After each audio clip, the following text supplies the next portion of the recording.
What if the real key to uh, digital money taking off isn't just fancy tech, but solid, clear rules? That's really the core question for our deep dive today. We're looking at this proposed U.S. stablecoin law, the Genius Act, and how it could seriously boost a network like Hedera, maybe even make it fundamental to the digital economy. It's bigger than just crypto, really. It's about making finance faster, safer, maybe more open for everyone. Yeah, and to get why this is potentially such a big deal, we need to unpack the Genius Act first. It's very specific. It zeroes in on something called a payment stablecoin, and the definition is tight. A digital asset just for payments, redeemable one-to-one, designed to hold its value like against the U.S. dollar. And the kicker is it specifically bans holders from earning interest or yield. That feels significant, doesn't it? Oh, absolutely. It's deliberate. The goal is to make these things purely for transactions, like digital cash, not some speculative investment. It forces the focus onto actual use cases, and they also pointedly exclude algorithmic stablecoins, the volatile ones. The Terra USB collapse in 2022, that's the direct lesson learned there. Billions lost. Right, a painful lesson. So who actually gets to issue these things under the act? Is it like an exclusive club? You could say that. It's definitely a walled garden. Three main groups. Subsidiaries of insured banks, federally qualified non-banks under the OCC. Office of the Comptroller of the Currency. Exactly, the national bank regulator. And then state-qualified non-banks, but usually smaller ones, under 10 billion market cap generally. Okay, so they've defined the what and the who. What about the how? Yeah. What keeps these stablecoins actually stable and trustworthy according to the act? That's where the real teeth are. Strict rules. One-to-one backing is mandatory, with high-quality liquid assets. Think cash, U.S. Treasuries. Nothing risky. Nothing risky, and crucially, no rehypothecation. They can't take those reserves and gamble with them elsewhere. Plus, transparency is key.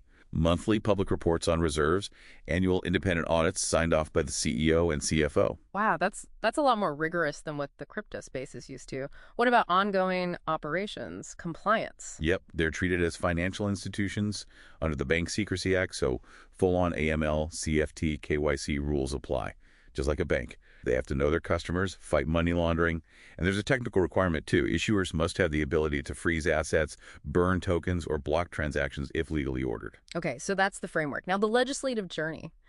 It wasn't exactly smooth sailing, right? It passed the Senate quite strongly. It did, yeah. Passed the Senate 6830 back on June 17th, 2025. Strong bipartisan support. But then it hit a wall in the House on July 15th. Failed a key procedural vote, 196-222. What caused the stall? It seemed to have momentum. It's complicated, as these things often are. From the sources, it seems like a mix of issues. Some Republicans felt it didn't go far enough to ban a potential government CBDC, wanting to ensure private stablecoins led the way. It also got bundled with other contentious legislation, and key Democrats in the House, like Maxine Waters, apparently still had concerns about consumer protection aspects. So its current status is just pending, and, we're just laying out what the sources indicate happened, no taking sides here. Understood. So with these really demanding rules from the Genius Act, the big question is, which platforms are actually set up for this? This is where Hedera often gets mentioned. How does its tech, the Hashgraph, position it differently? Right, Hedera is different. It uses Hashgraph consensus. Yeah. That gives it what they call ABFT security, very high grade. Finality in 3 to 5 seconds. High throughput too. Throttled at 10,000 transactions per second right now. And critically for payments. Tiny fixed fees, like 0.001 down for a transfer. Very predictable. And the governance is a big piece too, isn't it? Less anonymous, more institutional. Exactly. The Hedera Council, up to 39 big global organizations, Google, IBM, Boeing, major banks like DBS, Standard Bank, crypto firms like BitGo. That diverse council provides governance that's designed to be collusion-proof and build institutional confidence. Then there are the tools. The Hedera Token Service, HTS, has built-in features for freezing or wiping tokens, exactly what the Act might require. And the Hedera Consensus Service, HTS, creates immutable logs, perfect for things like proving reserves publicly.